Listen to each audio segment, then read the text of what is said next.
اما بعد فاعوذ باللہ من الشیطان الرجیم بسم اللہ الرحمن الرحیم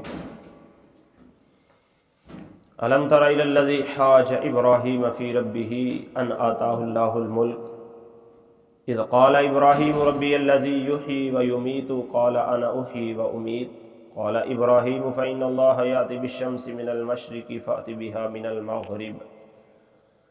من المغرب فبہت الذی کفر واللہ لا یہدی القوم الظالمین۔ صدق اللہ العظیم۔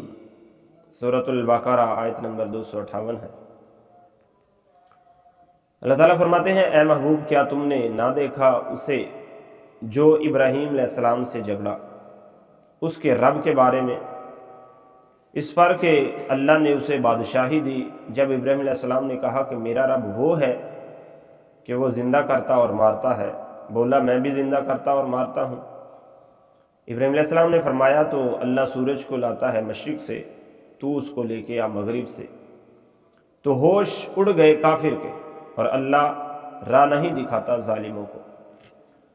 تو اس آیت مبارکہ میں اللہ تعالیٰ نے حضرت ابراہیم علیہ السلام کا نمرود سے جو مناظرہ ہوا، جو گفتگو ہوئی، اس کا ذکر جو ہے وہ بیان فرمایا ہے کہ جب اللہ تعالیٰ کے پاک نبی حضرت ابراہیم علیہ السلام نے اپنی رب کی توحید اور اپنی رسالت کا اعلان کیا، تو چونکہ یہ شروع سے چلا آ رہا ہے، جو نیک راہ کی طرف بلائے، نیکی کی طرف، ایک اللہ کی طرف بلائے، لوگ اس کے دشمن ہو جاتے ہیں۔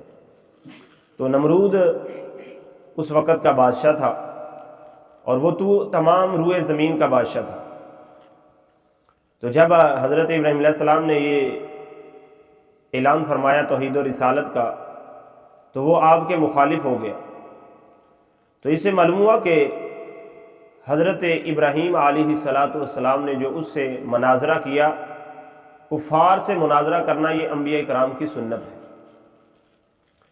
اب جب اس سے گفتگو ہوئی تو حضرت ابراہیم علیہ السلام نے کہا کہ ربی الذی یحیی و یمیت، میرا رب وہ ہے جو زندہ کرتا اور مارتا ہے۔ تو وہ کہنے لگا یہ تو کوئی کام نہیں ہے، یہ تو میں بھی کر لیتا ہوں، انا احیی و امیت، میں بھی زندہ کرتا ہوں اور مارتا ہوں۔ تو اس نے دو قیدی بلائے، ایک کو آزاد کر دیا اور ایک کو قتل کروا دیا۔ تو کہنے لگا کہ دیکھو یہ تو کام میں بھی کر لیتا۔ تو ابراہیم علیہ السلام سمجھ گئے کہ اس کو عقل کی کمی ہے، میں جو زندگی اور موت کی بات کر رہا ہوں یہ وہ سمجھا نہیں ہے۔ تو حضرت ابراہیم علیہ السلام نے فوراً دوسری دلیل جو ہے وہ پیش فرمائی، فرمایا فَإِنَّ اللَّهَ یَأْتِي بِالشَّمْسِ مِنَ الْمَشْرِقِ فَأْتِ بِهَا مِنَ الْمَغْرِبِ، میرا رب وہ ہے جو سورج کو مشرق سے لے کر آتا ہے۔ اگر تو خود کو خدا کہتا ہے، رب کہتا ہے، تو پھر سورج کو مغرب سے لے کر آ۔ تو رب کا قرآن کہتا ہے فَبُہِتَ الَّذِي کفر، اس کے ہوش و حواس اڑ گئے کہ یہ میرے سامنے انہوں نے کیا بول دیا، میں کیا کروں۔ وہ لاجواب ہو گیا، کوئی اس سے جواب نہ بن پڑا۔ تو اس سے پتہ چلا کہ جب ایک دلیل دے کر کسی کو سمجھ نہ آئے تو پھر دوسری دلیل بھی دی جا سکتی ہے۔ جب ابراہیم علیہ السلام نے پہلی دلیل دی تو وہ اس کو صحیح طرح سمجھ نہ سکا، کیونکہ ابراہیم علیہ السلام کا مقصد تو یہ تھا کہ جو چیز ابھی ہے ہی نہیں، بے جان ہے، اس کا وجود ہی نہیں ہے، اللہ تبارک و تعالیٰ اس کو زندگی دینے پر قادر ہے۔ لیکن جب وہ نہ سمجھا اس بات کو، تو پھر آپ نے فرمایا کہ میرا رب وہ ہے جو سورج کو مشرق سے لاتا ہے، اگر تو خدا ہے تو مغرب سے لے کر آ۔ تو پھر وہ سکون، یعنی اس کی جسمانی حالت ایسی ہو گئی کہ وہ بے جان ہو گیا، بے ساختہ ہو گیا کہ اب میں کیا جواب دوں ان کو، جواب ہوتا تو دیتا نا۔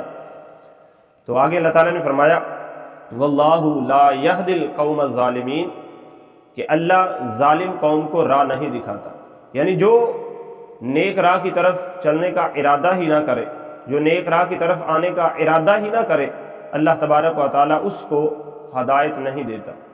تو یہ حضرت ابراہیم علیہ السلام اور نمرود کا جو آپس میں مناظرہ ہوا تھا، اس کا اللہ تعالیٰ نے اس آیت مبارکہ میں ذکر جو ہے وہ بیان فرمایا ہے۔ تو اس سے پتہ چلا کہ اللہ تبارک و تعالیٰ کی توحید اور اللہ کے پیارے نبیوں کی رسالت کے حوالے سے جو اللہ تبارک و تعالیٰ حکم ارشاد فرماتا ہے، وہ پوری اپنی جو ڈیوٹی ہے وہ اس کو سر انجام دیتے ہیں۔ اب نمرود پوری روح زمین کا بادشاہ تھا، تو اس سے خطرہ بھی تھا بظاہر کہ یہ کوئی نقصان نہ کر دے، لیکن اللہ کے جو نبی ہوتے ہیں وہ اللہ کے علاوہ کسی سے نہیں ڈرتے۔ اب اکیلے ابراہیم علیہ السلام ہیں، دائیں بائیں آگے پیچھے سب جو ہیں وہ نمرود کے ماننے والے ہیں، لیکن اس کے باوجود حضرت ابراہیم علیہ السلام گھبرائے نہیں، ڈگمگائے نہیں، بلکہ ڈنکے کی چوٹ پر اس کے ساتھ گفتگو کرنے کے لیے تیار۔ تو اللہ تبارک و تعالیٰ نے پھر مدد فرمائی۔ تو اللہ تعالیٰ عز و جل سے دعا ہے اللہ اپنے حبیب کا صدقہ ہمیں بھی اپنے پیارے نبیوں والی استقامت کا حصہ جو ہے وہ عطا فرمائے، اور ہمیں دین اسلام پر رہتی دنیا تک، اپنی زندگی تک دین اسلام پر عمل کرنے کی توفیق عطا فرمائے۔